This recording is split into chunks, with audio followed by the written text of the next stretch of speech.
6 votes pour, 15 contre.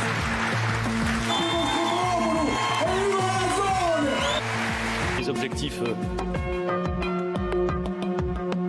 Chi come noi hanno sempre combattuto. La Corse sera plus forte.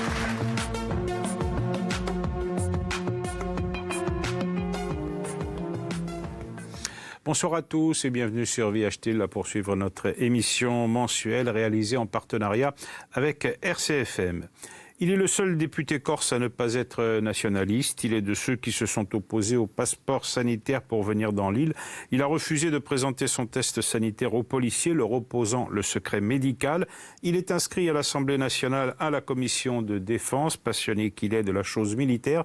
Jean-Jacques Ferrara, membre des Républicains, est un homme politique atypique. Ses choix qu'il assume, son parcours dans le sillage de Laurent Marcangeli, sa vision de la politique font de lui un élu à part dans le paysage. Alors, député de la première circonscription de la Corse du Sud, Jean-Jacques Ferrara est aujourd'hui l'invité de Contraste. Jean-Jacques Ferrara, bonsoir. Bonsoir. Et merci d'avoir accepté notre invitation.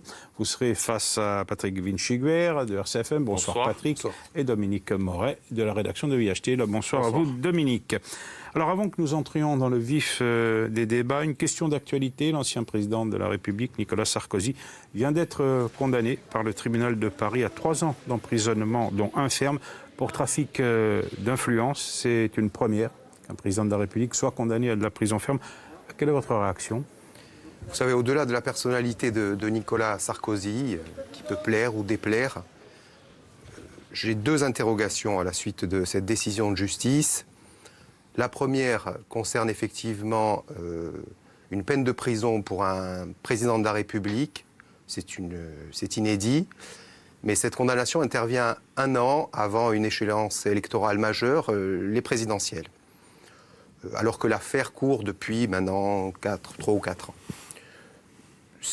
On peut toujours se poser la question... C'est l'argument souvent utilisé par les politiques. Hein. Écoutez, ce n'est jamais le bon moment. La justice est indépendante, certes, mais... vous avez l'air de douter un peu quand même. La justice, certes, j'ai dit, mais on peut se demander si des fois des décisions de justice ne vont pas aussi perturber le déroulement démocratique. C'est ce que dit le Rassemblement national, c'est la République des juges. Je m'interpelle. Cette décision qui est intervenue hier m'interpelle. Le deuxième point sur lequel je me pose des questions, et là j'en reviens, vous avez évoqué ma culture et mon attachement au secret médical, j'en reviens au secret professionnel qui concerne la profession d'avocat. Puisque ce sont des écoutes, on a écouté des avocats. Vous savez que l'avocat, je l'évoquais, c'est un peu comme un médecin, un prêtre, on se confie à un avocat, on lui dit beaucoup de choses. Alors là, on procède à des écoutes sur des téléphones d'avocats et selon leur contenu, on valide ou pas ces écoutes. Je ne suis pas avocat, je vous invite à interviewer des avocats et leur demander leur réaction. Alors vos remarques sont tout à fait recevables, mais les politiques ne sont pas non plus au-dessus des lois. Certainement pas. Tout le monde est égal. Oui, peut-être même plus, ils ont un devoir d'exemplarité. Voilà, dans le prolongement de ce que dit Jean Vitus. Je suis pour la responsabilité individuelle. Tout individu a un devoir d'exemplarité. Vous avez un devoir d'exemplarité devant vos enfants, devant vos amis. Des responsabilités publiques un peu plus. Oui, ni plus ni moins. Mais vous les élus... Ce sont des citoyens comme les autres qui ont un mandat. Vous, les élus, et surtout dans votre camp, vous réclamez une tolérance zéro pour le simple citoyen, pour le simple PK. Et quand c'est un des vôtres... Non, non, oui, on entend beaucoup ce discours. Non, moi dans mon camp, d'abord vous m'assimilez à je ne sais quel camp. Écoutez, le camp de droite quand même. Oui, moi je suis votre famille politique avant tout, donc une tolérance zéro. Moi j'estime que tout citoyen doit être égal devant la loi, c'est tout, point barre.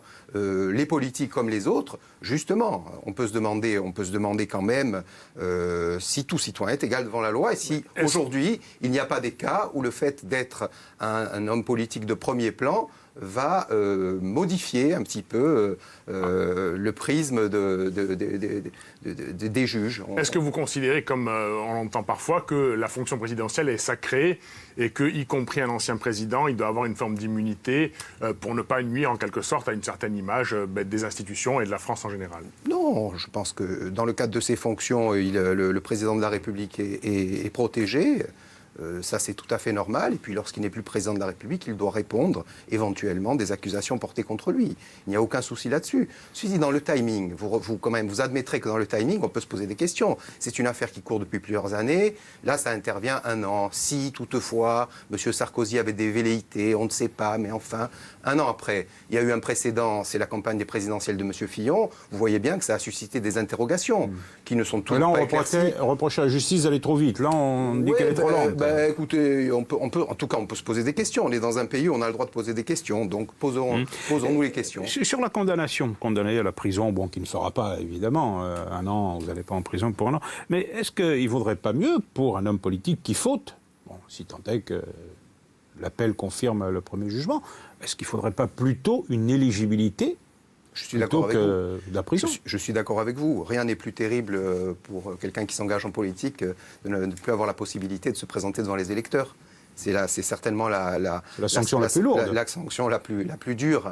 Et puis, écoutez, la prison aussi, c'est pas mal. Je ne sais pas quand interviendra l'appel, mais ça serait quand même embêtant, très embêtant, et encore c'est un euphémisme, que M. Sarkozy sorte de l'appel lavé de tout soupçon. Ce serait très ennuyeux. Je n'ai pas accès au dossier, mais vous voyez qu'il y a des voix dans des journaux, pas forcément de droite, comme vous le disiez, M. Winschwiguer, qui prétendent que le dossier est un peu léger et qu'il y a un faisceau de présomptions qui aujourd'hui donne lieu à une peine de prison ferme. Alors on laisse tomber le côté judiciaire, parler simplement de la politique. C'est quoi pour vous la politique aujourd'hui ?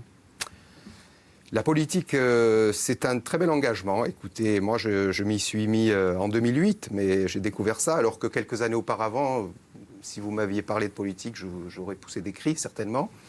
D'abord, ce sont des rencontres, la politique. Ce sont des rencontres avec des personnes qui vous donnent envie de vous investir en politique. Et puis après, c'est les rencontres avec les électeurs, avec les citoyens. Et c'est une forme de... C'est un engagement au service de l'intérêt général pour moi. Alors vous allez me dire que c'est extrêmement banal ce que je dis, mais il faut revenir quand même aux fondamentaux. À la politique, avant tout, c'est ça. Et on parle souvent de carrière politique. C'est surtout un engagement qui se fait au détriment, qui peut se faire au détriment d'une profession, au détriment de votre présence auprès des vôtres. Ça peut changer les choses ? La politique ? Bien sûr que ça peut changer les choses. Bien sûr, sinon, moi, il y a longtemps que je serais retourné à mes premières amours. Mais oui, ça peut changer les choses. Vous avez eu le sentiment, vous, d'avoir changé une fois la loi, l'avoir orientée, J'ai le sentiment de remplir un mandat qui m'a été confié. C'est tout, pas plus. Et je le fais de mon mieux, avec toute la conviction et la foi que j'ai dans ce mandat.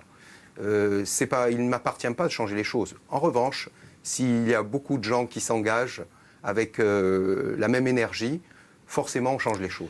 Eh bien, avant de poursuivre, nous allons revenir sur votre parcours politique et certaines de vos prises de position. C'est un sujet de Jean-André Marcagne. On regarde.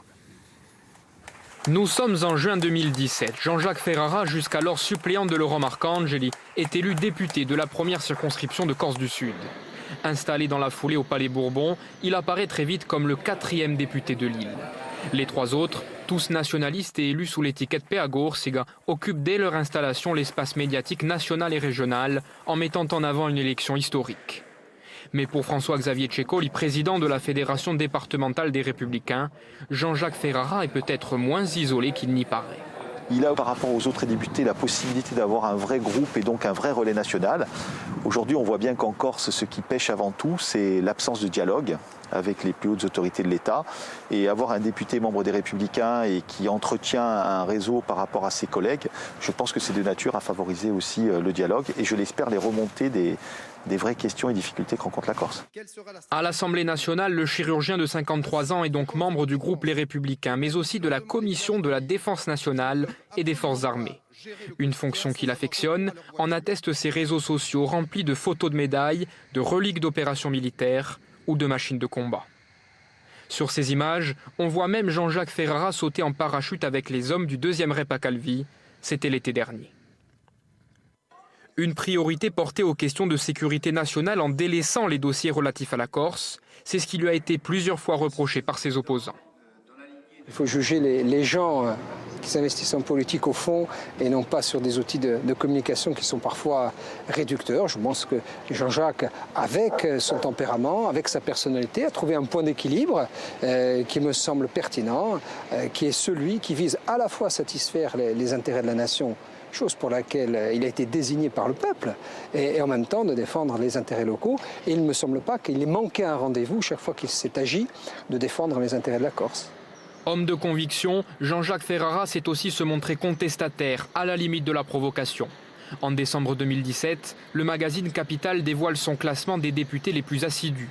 Le chirurgien n'apparaît qu'à la 376e place sur 572. Plus récemment, il a aussi refusé de montrer le résultat de son test anti-Covid-19 à son arrivée à l'aéroport d'Ajaccio, arguant du secret médical. Lui qui l'été dernier s'était déjà montré hostile au Green Pass, alors ardemment désiré par la majorité territoriale. Jean-Jacques Ferrara, nous reviendrons en deuxième partie sur cette affaire du Covid et vos prises de position. Vous réagissez comment à ce portrait? Député pas très assidu. Oh, monsieur... Je suis sûr que ça vous ferait réagir. Non, ça me fait beaucoup sourire. Ça me fait beaucoup sourire. Vous savez, moi, je ne suis pas là pour vendre la marque Ferrara, je ne suis pas là pour vendre de la lessive, bien que ce soit un travail à part entière que je respecte. L'assiduité, qu'est-ce qu'on entend en termes d'assiduité? Vous voulez que les gens me suivent dans ma semaine de parlementaire ou dans mes déplacements dans le cadre de mes fonctions de rapporteur du budget de l'armée de l'air à la commission de la défense? On en parle, si c'est pour chauffer les bancs de l'hémicycle, et je pèse mes mots, pour chauffer les bancs de l'hémicycle et de marquer des points, comme vous savez, lorsqu'on jouait au flipper quand on était jeune, quoi, pour claquer la partie, quoi. Ça, j'ai pas été élu pour ça, quoi. J'ai pas été élu pour ça. Moi, je suis pas là à comptabiliser. Bon nombre de mes collègues suivent de près ces statistiques qui ne reflètent en rien le travail d'un parlementaire, en tout cas de son implication dans son mandat. Ça vous est arrivé de vous ressentir ou d'estimer que vous étiez le 4e député, justement, parce que, effectivement, les 3 députés nationalistes, quand ils ont été élus, on en a beaucoup parlé dans la presse locale, mais également nationale. Du coup, on a beaucoup moins parlé de Jean-Jacques Ferrara. Est-ce que cette dimension-là, vous la vivez au quotidien? Est-ce que vous la vivez mal? Non, moi, je suis tout va bien se passer, tout se passe très bien. Je suis très à l'aise. Il n'y a pas de souci. Les 3 députés nationalistes ont bénéficié, effectivement, de la nouveauté, puisque c'est la première fois que nous avions des élus de la nation française, je vous le rappelle, qui était nationaliste, donc c'est tout à fait normal. Moi, je ne suis pas du tout dans le même esprit, je n'occupe pas ce mandat dans le même esprit qu'eux. Moi, je ne suis pas le relais d'une quelconque collectivité. Vous savez, un député, vous le savez, mais je vais me permettre de vous le rappeler, c'est un élu de la nation. Il représente la nation. Chaque fois qu'il y a un député présent, la nation est représentée. Ce n'est pas un élu de la Chambre haute, ce n'est pas un sénateur qui est plutôt le représentant des collectivités. La Chambre basse, il doit toujours défendre l'intérêt général. Et il a été élu par un territoire, effectivement. Il est présent sur tous les dossiers. Moi, je me suis réjoui pendant cette crise sanitaire parce que j'ai été très sollicité. Et je suis heureux qu'on me sollicite pour faire remonter des problèmes. C'est mon rôle.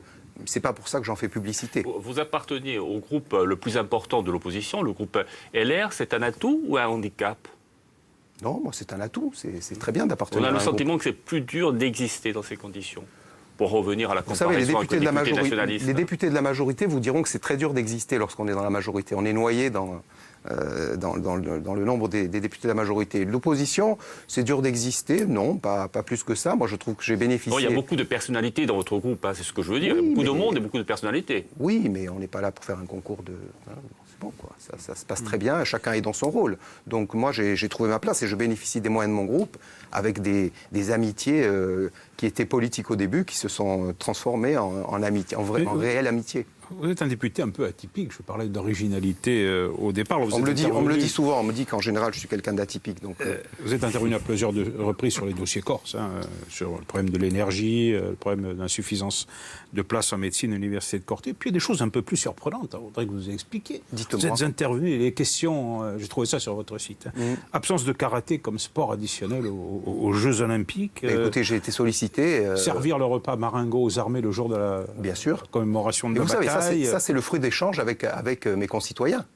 C'est un peu curieux, on ne vous attend pas forcément sur ces dossiers-là. On ne m'attend pas sur les... Parce que moi, je suis sensible. Lorsqu'on vient me voir et on évoque, par exemple, le karaté aux Jeux Olympiques, bien écoutez, oui, vous savez très bien, vous imaginez très bien d'où ça vient. Ça vient de gens qui sont en charge du karaté à Ajaccio et en Corse, et qui m'ont dit, écoutez, aux Jeux Olympiques, ça serait extraordinaire parce que nous, on a une capacité d'accueil d'épreuves de karaté en Corse.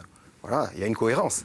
Donc, effectivement, j'ai fait cette promotion. Dans le reportage que le fait d'appartenir à un grand groupe, donc les Républicains, ça permettait de créer des liens en haut lieu, et il faisait référence à la situation de blocage que connaît la Corse. Est-ce que ça vous est arrivé, dans le cadre de vos fonctions, de jouer les conciliateurs en quelque sorte, de faire l'avocat de la Corse en dehors, on va dire, de l'enceinte de l'hémicycle, et d'essayer de créer des ponts?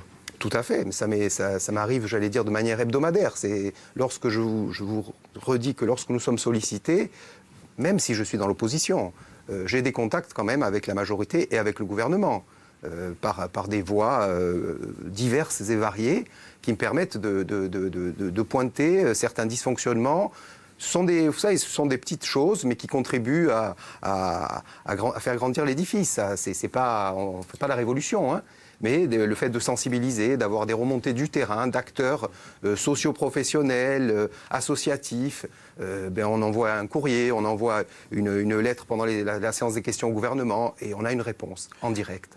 Il y a aussi des prises de position qui sont un peu plus polémiques. Alors vous avez voté par exemple l'interdiction des pesticides tueurs d'abeilles, au moment où il y avait ce fameux débat concernant la betterave. Alors ça veut dire quoi? Que les destructions des abeilles, c'est moins important que l'aspect économique? Pas du tout, pas du tout. Vous savez, là aussi, c'est des échanges que j'ai eus, parce que nous n'avons pas de culture de betterave. C'est pour ça. On n'est pas concernés. Oui, donc je ne dois pas m'intéresser aux milliers de personnes qui sont dans la filière betterave et qui sont menacées. Ce sont des milliers d'emplois qui sont menacés. Les abeilles aussi le sont. Oui, les abeilles aussi le sont, certes. Écoutez, il a fallu faire un choix. De toute façon, cette décision, c'est la ministre de l'écologie et de l'environnement qui est revenue dessus, alors que c'est elle qui avait prononcé cette interdiction. Il y a eu vote des députés. Donc, vous voyez que déjà, ça suscite des interrogations. Il n'y a pas que moi qui me pose des questions. Donc, j'ai été sensibilisé par des collègues qui ont de la culture de betterave sur leur territoire et qui m'ont dit, écoute, il y a des gens qui vont se retrouver à la rue.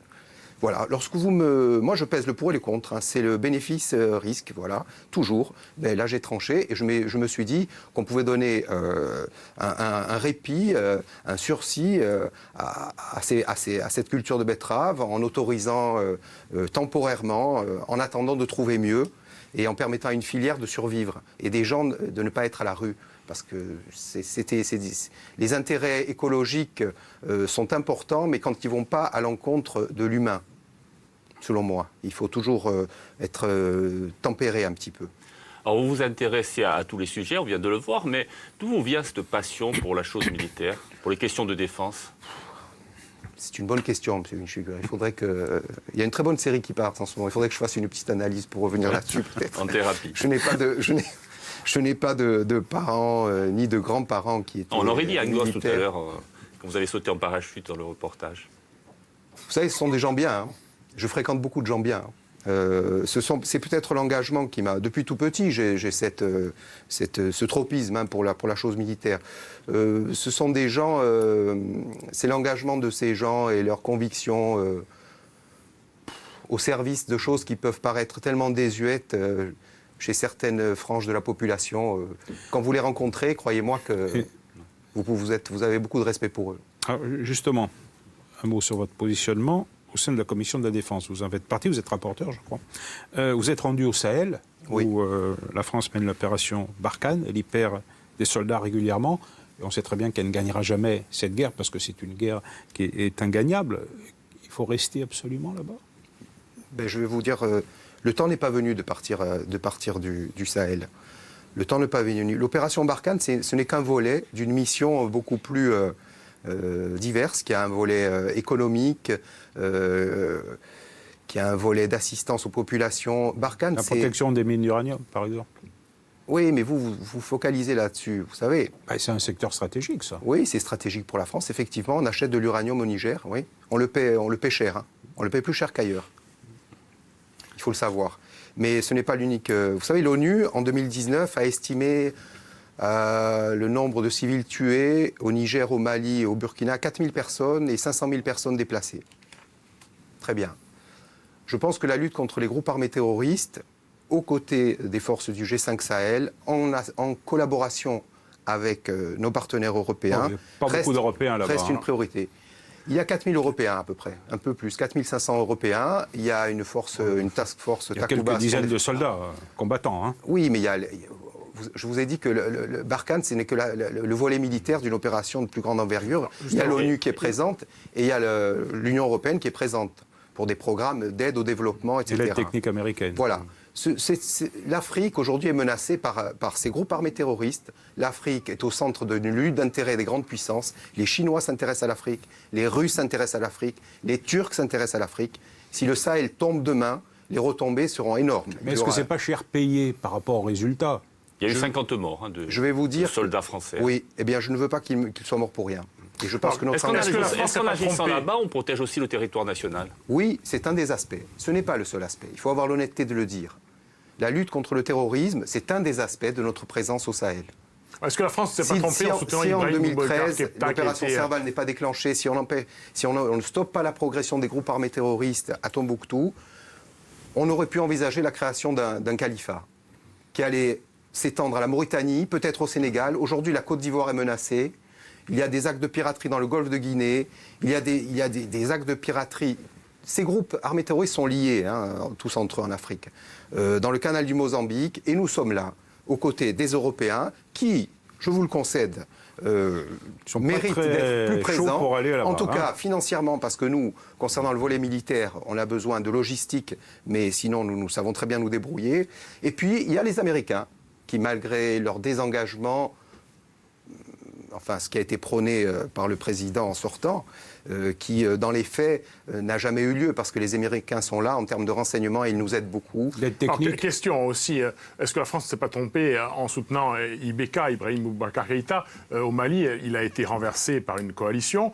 Et d'ailleurs, il était soutenu par la Corse-Afrique. Alors, est-ce que finalement, la France ne s'est pas trompée? Et est-ce que finalement, ce n'est pas aussi du néocolonialisme de garder un pied à l'étrier en Afrique? Vous savez, non, puisqu'il y a eu, vous avez vu qu'il y a eu un coup d'État qui a été pris par des militaires. La France n'est pas intervenue à aucun moment. Pas, en tout cas, à ma connaissance, mais j'en ai eu confirmation. La France n'est pas intervenue, les militaires encore moins, nous ne sommes pas mêlés. Il y a des discussions au niveau de l'État malien aujourd'hui pour savoir si l'on doit négocier avec les groupes armés terroristes. La France a tranché en disant qu'il était hors de question de négocier avec certains groupes. On pouvait très bien entreprendre des négociations avec, par exemple, les Touaregs, mais qui ont des revendications qui n'ont rien à voir avec la volonté de nuisance de certains groupes qui bénéficient de leur image religieuse pour s'enrichir. En un mot, est-ce que ce n'est pas du néocolonialisme ? Non, ce n'est pas du néocolonialisme. Écoutez, si demain nous partons de là-bas pour nous réfugier tranquillement dans nos frontières, cela va donner lieu à des massacres de population, cela va donner lieu à des migrations, cela va donner lieu à des famines. Et là, on va se retourner vers nous en disant « vous n'avez rien fait ». Est-ce que vous êtes favorable à la levée du secret défense pour faire la lumière sur ce bombardement par l'aviation française qui s'est déroulé le 3 février au village de Bounti, au Mali? Alors il y a une polémique, certains parlent de bavure. Un rassemblement, à l'occasion d'un mariage, aurait été confondu avec un groupe islamiste. Est-ce qu'il faut lever le secret défense ou pas? Moi, je pense sincèrement que s'il y a des éléments à communiquer, on peut les communiquer dans un cadre restreint, par exemple. La commission de la défense. Aux parlementaires, exactement. À huis clos, en l'absence de toute communication, comme cela se fait parfois. S'il y a des éléments avec des films à produire, je conçois qu'on puisse le faire. Au Sénat aussi, à la commission de la défense du Sénat. Je pense qu'il y a peut-être un peu de tiédeur de la part du ministère des Armées. C'est dommage parce que les échos que j'ai eus de cette opération ne font pas état de bavure. Voilà. Il faut savoir que si tout est mis en œuvre pour éviter les dommages collatéraux. Contrairement à certaines autres armées, les armées françaises sont très rigoureuses là-dessus. Donc si un rassemblement qui pouvait paraître pour un rassemblement, un mariage, en fait, ce sont des terroristes qui ont profité de ce rassemblement pour de leur côté mener leurs activités, je pense que les frappes qui sont intervenues les visaient eux et pas les populations. Alors, et croyez-moi, on a les moyens techniques de voir quelqu'un qui est armé ou qui ne l'est pas. Alors on quitte l'international pour revenir à la Corse. Alors votre rôle en tant que député, vous faites un peu bande à part par rapport aux autres collègues nationalistes, même si vous avez de bonnes relations comme vous nous l'avez dit. Mais il y a eu une affaire sur laquelle vous avez agi ensemble, c'est la demande de rapatriement des membres du commando Erignac. Pourquoi ? Parce que c'est initialement, j'ai été contacté par la Ligue des droits de l'homme et par l'association M. Casanova pour m'associer à cette démarche. Parce que moi, je suis pour l'application du droit, rien que du droit. Je pense que ces propos qui sont largement repris aujourd'hui me reviennent, parce que c'est le premier échange que nous avions eu avec M. Pacou et avec M. Casanova. J'avais dit, le droit, rien que le droit, n'allez pas au-delà, parce que c'est le meilleur moyen d'en faire entendre notre voix. Et je voulais dire que l'objectif, c'était de ramener ces prisonniers qui ont droit auprès de leur famille. Je n'ai pas changé d'avis. Je m'étais engagé il y a 2 ans, j'ai renouvelé puisque j'ai signé la pétition. Nous avons commencé cette émission en parlant de la justice et de l'équité de tout citoyen devant la justice. Écoutez, il en va de même pour ces 2 détenus et pour d'autres détenus qui sont en prison sur le continent et qui, normalement, compte tenu des textes, devraient rentrer à la prison. Vous étiez pour la construction d'une prison dans le Grand Ajaccio. Quand j'étais président de la CAPA, ça avait été tout à fait. Et aujourd'hui, qu'est-ce qu'il en est ? Je crois que le projet a été abandonné et je le déplore parce que c'était un bon projet. Alors la semaine passée, des jeunes, des membres du collectif L'Ore du Oridor ont occupé la préfecture et en ont été expulsés manu militari. Vous ne craignez pas que ce dossier des prisonniers puisse être le début de quelque chose de plus grave, à savoir le retour à ce qu'on a connu depuis un demi-siècle en Corse et qui, depuis 2014, n'existe plus. Vous savez, la vision de ces jeunes ensanglantés a été insupportable pour moi. Voilà, ce n'est pas ce que je souhaite pour notre jeunesse.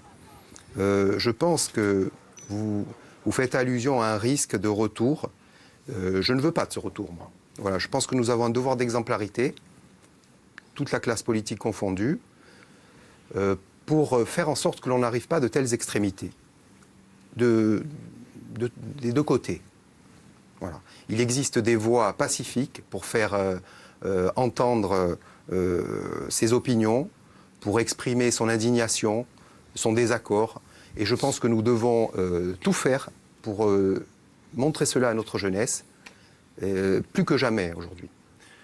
Mais les choses, quoi qu'il en soit, s'enveniment, les relations entre l'État et les Corses, enfin en tout cas la majorité nationaliste, se crispent.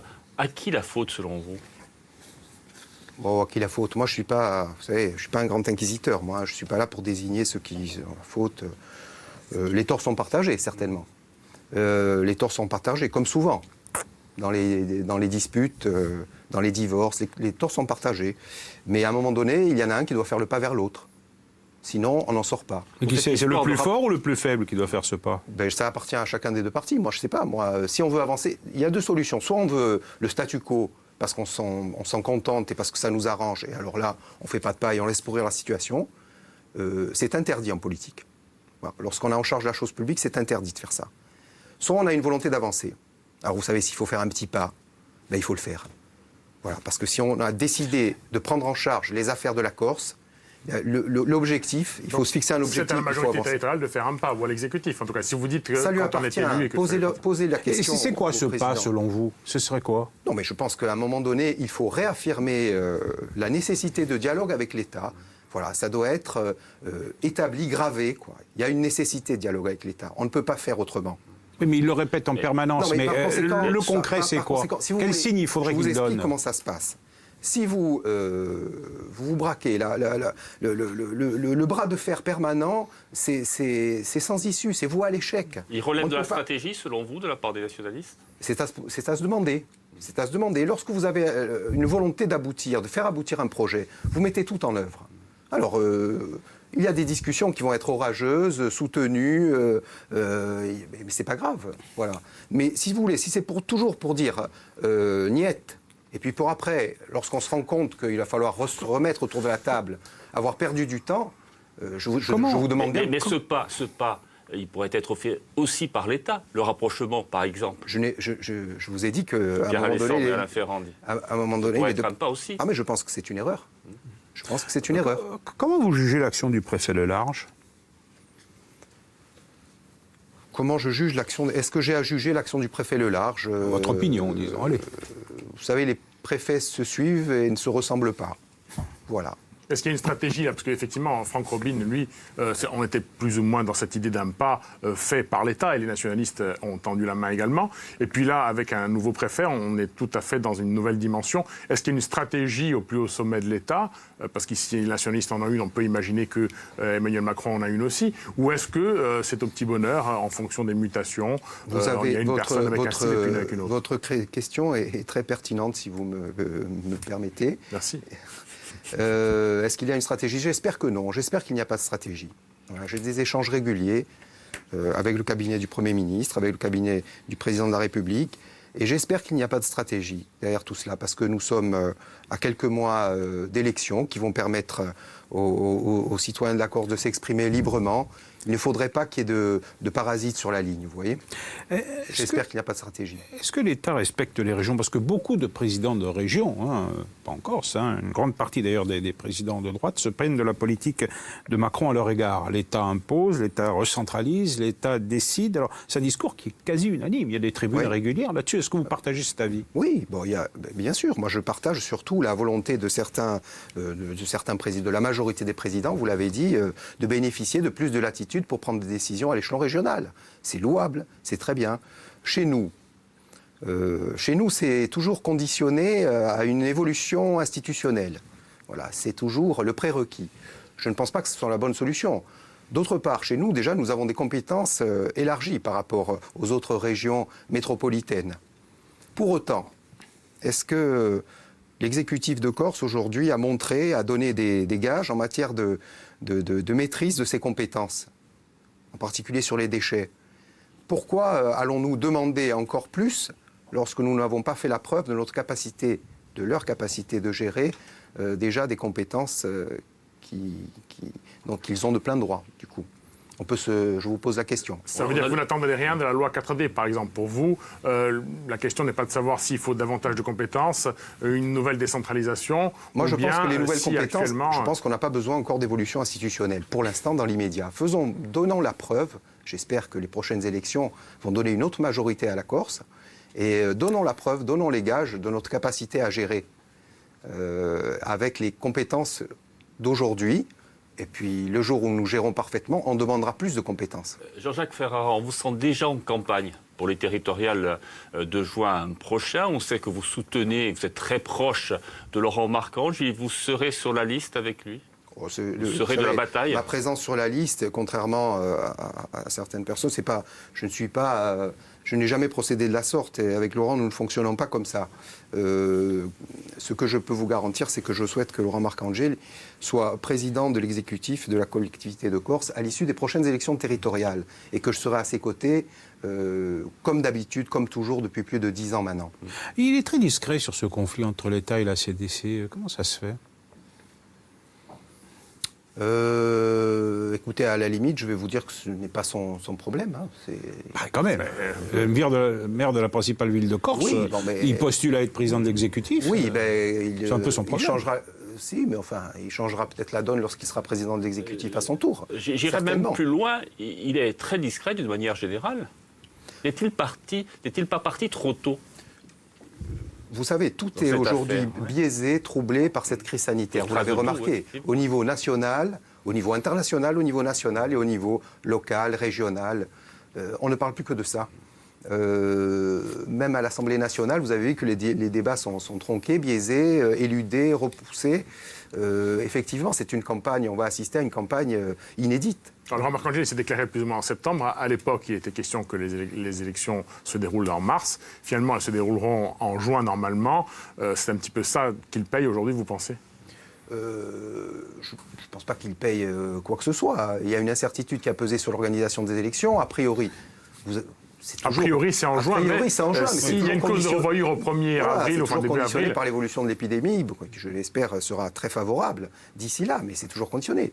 C'est une situation qu'on n'a pas l'habitude de rencontrer. On ne l'a jamais rencontrée. Ça confisque en quelque sorte le débat? Ça va confisquer le débat. Et puis le débat va se faire dans quelles conditions? Les rencontres avec les électeurs ne vont pas pouvoir se dérouler normalement. Le contact avec la population ne va pas avoir lieu. Donc, et puis surtout, dans l'esprit des gens, les arguments politiques électoralistes, en ce moment, n'impriment pas. Oui, et puis vous allez être un petit peu au centre des débats, puisqu'il va falloir passer par les médias, les réseaux sociaux. Comment vous voyez cette campagne électorale? Alors, il y a la critique du bilan des sortants, ça c'est logique. Mais quel va être votre projet? Quelle est la philosophie aujourd'hui? Vous en avez déjà discuté au sein de... Là, je laisserai aux têtes de liste le soin de vous présenter son projet lorsqu'il estimera que le moment sera venu. C'est une autre vision de la Corse. Moi, je peux vous dire, moi, ce que je déplore aujourd'hui. La Corse n'est pas le centre du monde. La Corse, c'est là où on vit. C'est ce que vous déplorez, ou vous déplorez le discours qui consiste à dire non, ce n'est pas. Non, c'est un constat. Voilà. Moi, je ne suis pas comme Lali qui disait que la salle n'est pas perdue, la gare de Perpignan, le centre du monde. La Corse n'est pas le centre du monde. Le centre est au cœur de la Méditerranée. À notre époque, ce n'est pas anodin. Hein, c'est une situation particulière dans le monde. C'est là où nous vivons, c'est là où nous élevons nos enfants. C'est là où nous devons préparer la vie de ceux qui vont venir après nous. Et la Corse, aujourd'hui, a une tendance fâcheuse à se refermer. Et moi, ce n'est pas dans ma culture, moi. Moi, je suis plutôt pour l'ouverture, vous voyez. L'ouverture, le regard vers les autres, vers le reste du monde. Alors, il est important, on peut regarder le reste du monde de notre Corse. Et c'est pas ésotérique, ce que je dis. C'est une autre vision des choses. Nous avons, aujourd'hui, c'est le repli sur soi. Alors que l'on l'appelle identitaire, nationaliste... ce n'est pas ma culture, ce n'est pas ce que je souhaite pour mes enfants. La semaine passée, on en revient au débat à l'Assemblée de Corse, la majorité a proposé un nouveau plan de gestion des déchets, ce n'est pas le premier. Elle réaffirme son refus de l'incinérateur, par contre, de façon très claire. Alors vous avez déclaré précédemment, je cite, que vous n'aviez pas de dogme entre des unités qui produisent de l'énergie ou des unités qui visent à rendre le tri plus performant. Alors vous ne savez pas, vous non plus? Ah si. Non, je n'ai pas de dogme. Vous n'avez pas choisi? Ah mais c'est pas moi si moi si vous me mettez demain à la tête de l'exécutif, je vais faire un choix, il va être vite fait le choix. Hein. C'est quoi? Ah non mais le politique. Les politiques ne sont pas des ingénieurs, les ingénieurs ne font pas de politique. Donc lorsqu'on vous propose, on parle de 200 000 tonnes de déchets en Corse, c'est rien. Ça va faire bondir. Et je ne veux heurter personne, c'est rien à l'échelle, c'est un petit quartier de Marseille, quoi, 200 000 tonnes de déchets. Si vous demandez à des techniciens, à des ingénieurs de gérer 200 000 tonnes de déchets dans une île, ils vont vous proposer 3 solutions. Le politique doit choisir entre ces 3, ou 4, peu importe. Bon, vous êtes un politique. Non, mais je vais vous dire que techniquement, ce n'est pas un problème, il n'y a pas de problème. Mais le non-choix, c'est un problème, ça. Voilà. Donc, la réponse du président de l'exécutif, elle est très ambiguë, Qu'est-ce que ça veut dire, incinération? D'abord, incinération, ça ne veut rien dire.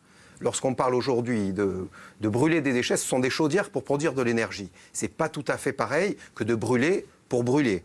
D'accord? Ça rentre dans le cadre de la transition énergétique. C'est une source d'énergie, les déchets. Il faut l'admettre, il faut même s'en féliciter. C'est très bien. C'est une richesse. Donc il faut un incinérateur. Mais c'est pas un incinérateur. C'est une unité de valorisation énergétique, c'est ça? Oui, mais si vous voulez... Non, mais on peut appeler aussi... on peut appeler, si vous voulez, ce que vous voulez. Bon, il faut appeler les choses par leur nom. Ce sont des chaudières. Vous mettez un combustible dedans, ça chauffe. Ça produit de l'énergie. La chaudière, il n'y a pas des mâches fer derrière, il n'y a pas des fumées toxiques qui émanent. Donc tous les gens, le reste du monde ne font pas les choses correctement. Et nous savons, c'est ça. Donc les endroits où il y a des unités de valorisation énergétique sont des imbéciles. Non, et nous, il y a des gens plus intelligents que les autres. Nous allons rien faire. Donc de dire qu'en attendant que le tri monte en puissance pour qu'il y ait 0 déchet un jour, je pèse mes mots, nous n'allons rien faire et continuer à enfouir. À ce propos. Donc il faut prendre cette solution-là. Mais écoutez, oui, là, c'est ce que vous voulez dire, c'est clair. Mais qu'a dit, vous n'osez pas le dire. Non, mais que dit le plan? Écoutez, je suis à l'initiative d'un plan. Les personnels de la CAPA, les gens qui travaillent à la CAPA lorsque j'étais président, m'ont présenté un plan que j'ai soutenu. Il est toujours d'actualité. Il y a maintenant 5 ans, rien ne s'est passé. C'est une unité de tri et de valorisation qui va permettre de surtrier Justement, de valoriser les déchets. Ce projet de surtri... Ce qui n'a pas été exclu par le président de l'exécutif. Non, mais alors justement, ce projet de surtri, effectivement, l'exécutif souhaite qu'il y ait 2 usines de surtri, une dans la région d'Ajaccio, une dans la région de Bastia. Oui. Pour autant, ils estiment que le dimensionnement de l'usine prévue à Ajaccio est trop élevé, est trop grand, et que ça, quelque part, couperait, on va dire, les initiatives de tri. Ils envisagent de le traduire en justice si le projet venait à être finalisé. C'est très bien, voilà, très bien. Comme ça, comme nous avons perdu déjà 5 ans, nous en perdrons 10. Et pendant ce temps, vous irez discuter avec les centres de Vigianais en leur disant que nous allons prendre notre temps et qu'on va continuer à enfouir. Alors, à un moment donné, il faut... contentieux peut-être. Oui, un autre un autre contentieux avec la majorité territoriale, mais aussi peut-être des petits problèmes au sein de la majorité municipale. C'est ce problème sur ce sujet sur le tarif résident. Donc, il y a des contestations. Le maire d'Ajaccio, la maire de Borg, Anne-Marie Ladal, ont porté l'affaire en justice devant le tribunal administratif pour que ce tarif résident, enfin, les modalités de ce tarif résident soient suspendues. Vous êtes d'accord? J'ai envoyé un courrier au Premier ministre et à tous les ministres concernés, à la présidente de la CNIL et au directeur de l'ANSSI le mardi dernier pour poser des questions sur ce dispositif. Qu'est-ce qui vous gêne dans ce contrôle? Écoutez, c'est d'abord que les choses... Il s'agit d'argent public, donc il est naturel que l'on contrôle. Non, que les choses soient claires. Là, on parlait tout à l'heure du technique et du politique, là on est sur un problème purement technique. Et en aucun cas, la compagnie Air Corse ou Air France ne sont visés. Ce n'est pas le problème. Eux, ce sont des délégataires d'une mission de service public. Donc c'est le délégant qui doit justifier, parce qu'il leur demande de mettre en place un système pour contrôler la bonne utilisation en fait, du tarif résident. Vous n'êtes pas contre ce qui me gêne. Non.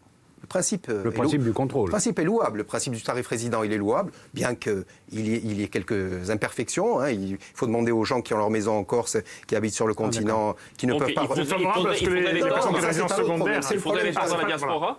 Il faudrait l'étendre dans la diaspora. Je n'aime pas du tout le terme de diaspora, mais des gens qui ont une résidence ici et qui habitent sur le continent ou ailleurs. Bon, ça me gêne pas qu'on l'utilise. Hein. Ça, c'est une autre question. On peut parler. Oui, parce que si ces gens n'ont pas des moyens suffisants, de gros moyens, ils ne peuvent pas venir chaque vacances en Corse. Si ça convient à certains, moi ça me convient pas.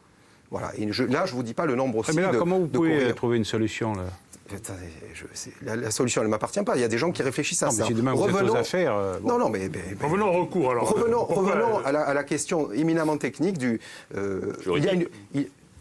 technique et juridique. Parce qu'il y a aujourd'hui cette plateforme qui va, si vous voulez, en pratique, vous allez scanner votre pièce d'identité ou votre passeport, et puis vous allez scanner votre fiche avis d'imposition, après avoir biffé le montant et le taux d'imposition. Parfait. Reste votre numéro fiscal avec une pièce d'identité, votre nom et votre adresse. Tout ça part sur une plateforme. On peut se poser de la question. Voilà. Vous avez, dans votre édition de Via Stelle d'hier soir, on a parlé de cybersécurité. Dans le quotidien régional, vendredi dernier, on a parlé du piratage de données médicales de 500 000 personnes dans l'ouest de la France. Voilà, la cybersécurité, aujourd'hui, c'est au centre de nos préoccupations. 300 000 personnes aujourd'hui en France, par an, sont victimes d'usurpation d'identité. Est-ce qu'on peut poser la question de savoir si la plateforme, l'organisme en charge de collecter ces données, de les conserver, bénéficie de toutes les autorisations et de toutes les qualifications pour pouvoir le faire? Sinon, parce que vous savez qu'il faut un préavis il faut 48 heures pour obtenir l'accréditation. Ça veut dire comme chacun d'entre nous peut être amené à se rendre sur le continent pour des raisons professionnelles, personnelles, sous un préavis de 24 heures. C'est la réalité. 24 heures. Et après, c'est une bonne fois pour toutes. C'est valable au moins un an. La population vivant en Corse va devoir passer par cette plateforme. Donc ça veut dire qu'il va exister un fichier de la population vivant en Corse avec des données personnelles qui vont être conservées, qui vont être stockées, et qui sont susceptibles d'être piratées. C'est la réalité. Si on veut vivre en dehors du temps, on ne se pose pas de questions. Aujourd'hui, c'est une réalité. Effectivement, ça passionne. On l'a vu dernièrement au conseil municipal d'Ajaccio. Vous comprenez cette prise de bec entre le maire et Marie-Antoinette Santoni-Brunelli. Est-ce qu'il n'y a pas eu une forme On vient de parler du cœur du sujet qui est éminemment important. C'est anecdotique. Ce sont des épiphénomènes. On parle du cœur du sujet. C'est quand même un manque à gagner pour la compagnie aérienne si demain ce tarif résident est modifié, s'il n'y a plus ces contrôles. Non, mais Parce que là, vous allez avoir quand même une partie des gens qui vont essayer de bénéficier du tarif résident. Vous savez comment c'est. On ne doit pas réfléchir en ces termes. Je crois qu'il y a des sujets. Peut-être que la compagnie et les salariés réfléchissent comme ça aussi. Non, mais Ils sont 700. Donc, sous prétexte de sauver la compagnie, on va permettre peut-être à certains organismes malveillants ou certains trucs de hacker, de pirater les données de toute la population qui vit en Corse. On peut réfléchir aux deux problèmes de manière... Surtout l'extension du tarif résident aux gens de l'extérieur qui coûterait cher. Ça oui, vous ne pouvez pas le nier. Mais alors il faut... De toute façon, moi je n'en veux pas à Air Corse. C'est un délégataire d'une mission de service public. Ils font ce qu'on leur dit de faire. Après, si ils estiment à la collectivité de Corse que les gens ne doivent pas revenir 3, 4, 5 fois par an pour visiter leur famille et venir dans leur maison familiale, est-ce que c'est la il faut le collectivité dire. de Corse qui estime ça, Jean-Jacques Ferrara? Moi, ce n'est pas mon avis. Jean-Jacques Ferrara, est-ce que ce n'est pas tout simplement la loi? On sait que dans l'Europe qui est la nôtre aujourd'hui, il n'y a pas de groupes, on va dire, territoriaux. Il y a des citoyens qui se déplacent. Et s'ils ont un inconvénient à vivre sur une île, eh ben, ils peuvent avoir un avantage, mais il faut qu'ils y vivent. Et c'est pas la collectivité de Corse qui choisit finalement. C'est l'Europe qui l'impose. Vous pensez bien que je ne remets pas en cause le tarif résident. C'est une très bonne chose qu'on puisse se déplacer. Mais aux gens qui y résident, pas aux gens qui y résident d'ailleurs les 3 quarts de l'année. Chez nous se pose quand même... Enfin, écoutez, vous avez évoqué la diaspora. On ne peut pas biffer comme ça, tirer un trait sur la diaspora, ça existe. Combien ça concerne combien de gens vous voulez que je vous parle de chaque fois que j'ai un coup de fil ou un mail, pas plus tard qu'hier. Vous n'êtes pas pour la citoyenneté corse. Et le fait que cette diaspora vote, a le droit de vote, c'est lié à la polémique et au recours? La question, pour la préciser, est-ce que ce n'est pas un argument électoraliste que vous développez aujourd'hui dans le cadre d'une campagne électorale à venir? Je pense que les politiques qui ont le plus caressé la diaspora, ils sont pas dans mon camp, entre guillemets, non? Ces dernières années. Pour vous estimez? Je ne sais pas. Bon, vous n'êtes pas pour la citoyenneté corse. Vous n'êtes pas pour une citoyenneté, comme ça avait été évoqué précédemment. Non. Oui, donc le tarif résident ne peut pas s'appliquer à une communauté. Je pense que vous biaisez le problème là. Il y a des solutions techniques pour mettre en place un tarif résident. Est-ce que celles-ci sont adaptées? Elles seront sécurisées. Il ne faut pas sortir du cœur du problème. Après, vous me dites qu'est-ce que vous feriez pour la diaspora? Écoutez, il faut s'adresser à des gens, à des techniciens. Vous savez, moi j'ai toujours, quand j'étais président de l'exécutif à la CAPA, j'écoutais ce que me disaient les techniciens. Par contre, le choix m'incombait. Et il faut l'assumer après. Alors on aborde la deuxième partie de l'émission pour parler d'abord de cette crise sanitaire. Alors l'épidémie, si elle stagne, ne recule pas et aucune solution ne semble être réellement efficace. En plus, la polémique est permanente. Exemple avec ce passeport sanitaire, le rappel avec Marc-Antoine Renucci. C'est à n'en pas douter la mesure qui a fait le plus réagir ces derniers mois sur l'île. Dès le début du mois de mai, à quelques jours de la fin du premier confinement, le président du conseil exécutif, Gilles Simeoni, propose la mise en place d'un passeport sanitaire pour la saison estivale. Autrement dit, une obligation de présenter un test négatif au Covid-19 pour les passagers à destination de la Corse. Je suis pour ma part persuadé que d'autres régions, y compris en France, des régions insulaires notamment, vont aller vers ce type de dispositif. Donc je pense qu'il faut que la Corse soit pionnière. Ça va aussi participer à construire une offre touristique attractive parce que les touristes qui viendront en Corse savent aussi qu'ils vont venir dans des conditions de transport sécurisées et dans des conditions d'accueil sécurisées dans un territoire où le virus est en régression. Très rapidement, l'opposition à l'Assemblée de Corse tire à boulet rouge sur le projet. Impossible à mettre en œuvre juridiquement d'après Jean-Martin Mondologne, ou encore dangereux sur le plan économique selon le conseiller territorial macroniste Jean-Charles Orsucci. Aujourd'hui, en réalité, ce n'est pas le risque zéro, c'est le zéro touriste que nous allons atteindre avec les mesures telles qu'elles ont été préconisées. Moi, je vais vous dire sincèrement, je réfléchissais encore depuis hier. On a là un exécutif qui, comme pour les déchets, nous vend un plan, je dirais, qui philosophiquement paraît inattaquable, sauf qu'en réalité, on nous vend une chimère. Même si les services de l'État, à commencer par le préfet de l'époque, Franck Robin, se montrent moins critiques, la mesure ne sera finalement pas retenue durant l'été. Il faudra attendre le mois de décembre pour qu'un dispositif similaire soit mis en place dans un contexte différent. C'est pas parce qu'il y a eu la polémique sur le Green Pass qu'il faut à tout prix éviter ce sujet. Vraiment, moi je suis très relax par rapport à ça. D'abord, je n'étais pas là, et le contexte n'avait rien à voir. Au mois de mai-juin dernier, d'abord, il s'agissait de millions de personnes. Là, il s'agit de quelques dizaines de milliers de personnes. Les publics ne sont pas les mêmes. Il s'agit de personnes responsables qui vont rentrer voir leurs proches et pas de touristes. Et enfin, on est dans une situation, ça n'a pas échappé à personne, très évolutive. La vérité d'hier n'est pas celle d'aujourd'hui n'est pas celle de demain. Depuis, l'obligation de présenter un test PCR, car sensible aux variants, contrairement à l'antigénique, a été prolongée jusqu'au 7 mars minimum. La mesure n'a pas permis d'éviter l'arrivée du variant anglais sur l'île. En revanche, l'écart de circulation du virus entre la Corse et le continent a lui été maintenu. Alors Jean-Jacques Ferrara, je précise que ce Green Pass a été prolongé sine die depuis cette semaine. Vous êtes toujours opposé Opposé, je ne suis pas opposé. Je trouve que ce sont des mesures. Vous savez, ces mesures, on sait quand on les met en place, on ne sait pas quand on les arrête. Vous venez de le dire. Vous voyez, il est prolongé. Peut-être quand l'épidémie est finie, là. Oui, quand l'épidémie est finie. Ouais. Aux États-Unis, pour l'épidémie de sida, il a fallu 22 ans pour permettre d'autoriser aux patients atteints du sida de pénétrer sur le territoire national américain. C'est Barack Obama qui l'a fait en 1989. Moi, ça fait froid dans le dos. Voilà. Mais est-ce qu'il y a une bonne solution, là ?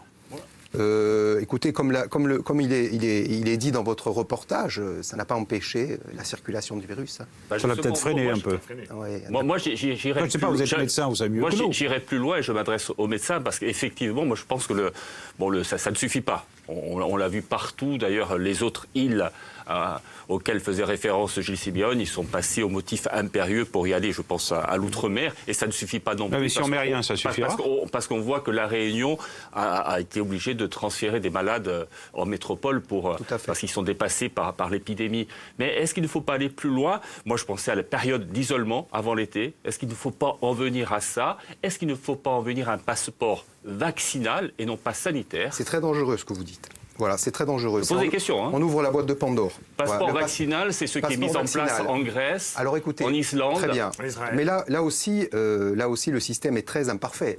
Parce que vous savez que le vaccin, en l'état actuel des connaissances, ou en tout cas ce que je sais, je ne sais pas tout, contrairement à beaucoup de gens qui s'expriment sur les plateaux, des confrères, le vaccin préviendrait des complications, des formes graves, des formes compliquées de la maladie. Mais il n'est pas une garantie du non-portage du virus et de la non-contamination de celui qui a été vacciné. C'est les données que j'ai. Donc ça veut dire que le passeport vaccinal, d'abord on va dresser les non-vaccinés contre les vaccinés. Qui va contrôler ce passeport vaccinal, etc. On rentre comme ça dans une logique. J'ai pas peur des mots que je vais employer. C'est l'inquisition sanitaire, là. C'est l'inquisition sanitaire. C'est-à-dire qu'il y a régulièrement sur les plateaux des chaînes d'information continue, tous les jours, des grands inquisiteurs, des Bernard Guy du XXIe siècle viennent s'exprimer et jeter en pâture comme ça les hérétiques qui ne se soumettent pas au dogme. Il faut. Moi, j'ai connu une médecine beaucoup plus bienveillante, à l'écoute des patients, qui était là pour soigner en premier lieu. Vous savez, vous connaissez le dicton d'Ambroise Paré, soulager souvent, guérir parfois, consoler toujours, quoi. Guérir et voilà, c'est ça. Quand on est face à une épidémie comme ça, il y a quand même une urgence, il y a quand même une situation grave. Comment on fait ? Elle est où la solution ? Alors, vous avez sans doute raison sur le problème des libertés. D'accord, on peut partager votre avis, mais il faut soigner, il faut empêcher qu'elle se développe. Si demain vous enlevez les passeports, si vous enlevez les contrôles, et ça va s'arrêter l'épidémie. Vous avez employé un terme qui me va à merveille. D'abord, il faut soigner. On parle que du vaccin, là. Vous vous rendez compte des progrès qui ont été accomplis en l'espace d'un an ? Pourquoi pensez-vous pourquoi il y a moins de gens en réanimation aujourd'hui ? On soigne mieux, c'est ce que vous dites. On soigne mieux, on soigne beaucoup mieux. Tant que tout le monde soit vacciné, ça va prendre un certain nombre de mois. On parle beaucoup, je ne suis pas le seul à dire ça. On parle beaucoup des vaccinations, on ne parle pas des soins. Il y a des progrès remarquables qui ont été faits en moins d'un an. Voilà, par les équipes de soignants, de médicaux, de paramédicaux, tous les gens qui sont au chevet des malades, parce qu'avant tout, lorsqu'on est médecin, il faut soigner les malades. Voilà. Vous avez voté contre à l'Assemblée nationale, on va dire, la prolongation de l'urgence sanitaire. Pourquoi ? Vous estimez qu'on n'est plus dans l'urgence aujourd'hui ? Mais non, mais parce que le Parlement n'est pas consulté. Donc ça va durer jusqu'à quand ? Là aussi, c'est des mesures. C'est le Conseil scientifique qui décide, c'est ça. Une fois qu'on met le doigt dedans, on ne sait plus quand ça va s'arrêter. Quand vous dites le Parlement n'est pas consulté, c'est quoi ? C'est le Conseil scientifique qui décide. C'est un peu ce qui a été dénoncé. Qui décide et le gouvernement procède par décret. Quoi. On ne vote plus de loi. Quoi. Donc on ne demande plus l'avis du Parlement. Donc ça ne peut pas durer. Il va falloir que ça s'arrête un jour. Vous me dites que moi je pense que revenir aux fondamentaux, si vous me dites quelle est votre stratégie, c'est un bien grand mot. Commençons par les mesures individuelles de protection vis-à-vis du virus que nous connaissons tous. Mais ça va. Continuons à faire à les enseigner, à les répandre. Bon, on n'a rien inventé. Vous allez me dire, mais c'est ce qui protège le mieux actuellement. Au niveau de la Corse, vous levez les protections. Deuxièmement, continuons à dépister et lorsque les patients sont testés positifs, à isoler le plus précocement possible. Ça, c'est une réalité. Soignons les malades, donnons les moyens aux hôpitaux. Ils y sont, les moyens, en Corse, aujourd'hui, suffisants? Non, écoutez, on a assisté depuis bon nombre d'années, avec des gouvernements successifs, à l'abandon complet. Notamment le gouvernement de droite que vous souteniez. Oui, non, de droite, de gauche. On ne va pas faire de politique, ça n'a aucun intérêt, là. Vraiment, ça n'a aucun intérêt. Tous l'ont fait. Voilà, ils ont dépouillé les hôpitaux et les établissements privés aussi. Et là, on se rend compte, s'il y a bien une leçon qu'on doit retenir de cette épidémie, c'est qu'il va falloir réinjecter de l'argent dans la santé en France. Voilà. Justement, et payer les gens à leur juste valeur, leur donner les moyens de soigner des gens. Justement, un mot sur l'hôpital d'Ajaccio, le futur hôpital qui devrait ouvrir peut-être cette année, peut-être l'année prochaine. On verra bien. Oui. Il est plus petit en nombre de lits que le précédent.